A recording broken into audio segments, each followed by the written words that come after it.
أعوذ بالله من الشيطان اللعين الرجيم بسم الله الرحمن الرحيم وَلَقَدْ أَخَذْنَاهُمْ بِالْعَذَابِ فَمَا اسْتَكَانُوا لِرَبِّهِمْ وَمَا يَتَضَرَّعُونَ حَتَّى إِذَا فَتَحْنَا عَلَيْهِمْ بَابًا ذَا عَذَابٍ شَدِيدٍ إِذَا هُمْ فِيهِ مُبْلِسُونَ اللهم صل على محمد وآل محمد وعجل فرجهم سلام علیکم ورحمۃ اللہ وبرکاتہ۔ اللہ تبارک و تعالیٰ کا شکر ہے کہ میں نے سورہ مومنون جو قرآن مجید کا 23 نمبر کا سورہ ہے، اس کی 2 آیات کی تلاوت کا شرف حاصل کیا۔ آیات نمبر 76 اور 77۔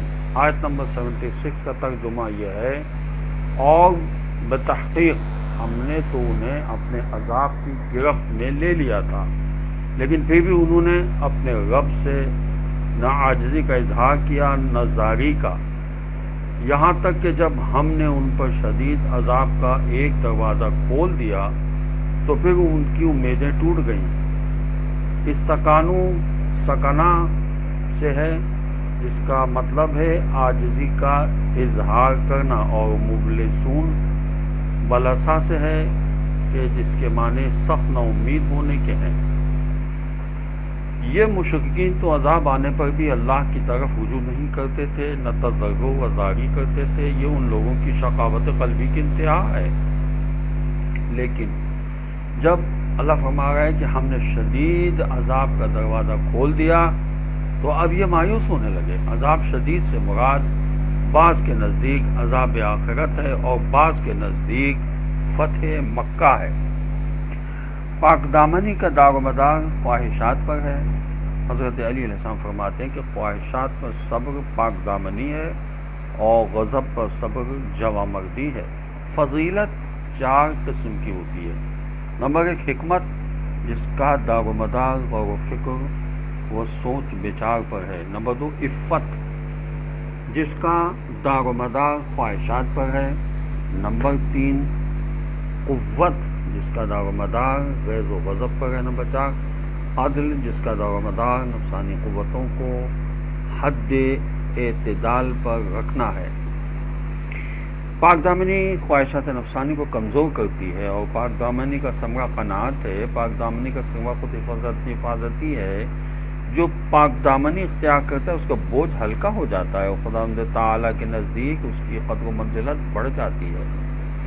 جس کے اطراف پاکیزہ ہوتے ہیں اس کے اوصاف بھی اچھے ہوتے ہیں۔ وہ شخص پاک دامنی سے مزین نہیں ہو سکتا۔ جو نہ ملنے والی چیزوں کی خواہش کرتا ہے، ہر قسم کی برائیوں غلاظتوں سے دوری پاک دامنی کی علامت ہے۔ پاک دامنی کے ساتھ اعمال پاکیزہ ہوتے ہیں۔ جسے پاک دامنی اور قناعت تحفے میں ملیں، عزت و وقار اس کے ہم پیمان ہو جاتے ہیں۔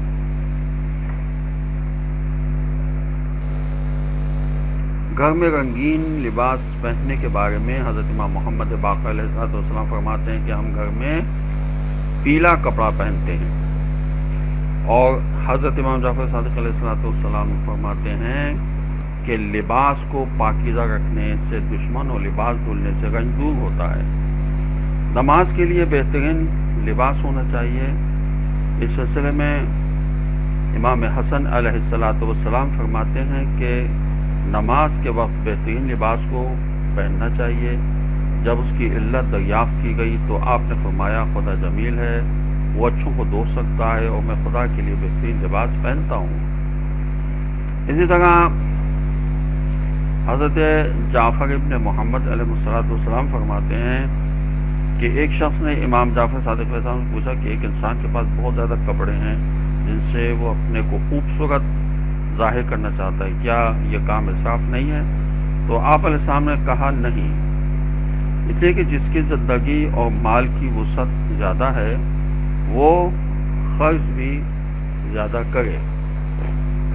اسی طرح سخت اور نرم کپڑے پہننے کے سلسلے میں حضرت امام حسن عسکری علیہ السلام سفید اور نرم کپڑا، اس کے نیچے کالا اور سخت قسم کا کپڑا پہنے ہوئے تھے تو آپ نے فرمایا سخت کپڑا خدا کے لیے اور نرم کپڑا تم لوگوں کے لیے، تم لوگوں کے دیدار کے لیے ہے۔ بعض کپڑوں کا پہننا منع ہے، نازک لباس جس سے پورا بدن چھلکے۔ حضرت امام جعفر صادق علیہ السلام نے فرمایا کہ جس کا لباس نازک ہوگا اس کا دین اور ایمان بھی نازک ہوگا۔ اسی طرح خدا شہرت والا کپڑا یعنی بھڑکیلا لباس پہننے سے ناراض ہوتا ہے، یہ بھی علی علیہ السلام کا ارشاد ہے، اور رسول اللہ صلی اللہ علیہ وسلم کا ارشاد ہے کہ کوئی شخص فخر کرنے کی غرض سے کپڑا پہنے تاکہ لوگ اسے دیکھیں، خدا اس پر اس وقت تک نظر رحمت نہیں کرتا جب تک کہ وہ لباس کو اتار نہ دے۔ حضرت رسول خدا صلی اللہ علیہ وسلم ہمیشہ منع کرتے تھے کہ مرد عورتوں کا اور عورتیں مردوں کا لباس نہ پہنیں، اور لباس میں اسراف کے سلسلے میں اسحاق بن عمار نے حضرت امام جعفر صادق علیہ السلام سے کہا کہ کسی مومن کے پاس 10 کپڑے ہیں، تو امام علیہ السلام نے کہا ٹھیک ہے۔ پھر عمار نے کہا میں کپڑے زیادہ نہیں، میں 20 کپڑے زیادہ نہیں ہیں، تو امام نے فرمایا نہیں۔ عمار نے کہا تو پھر اسراف کیا ہے؟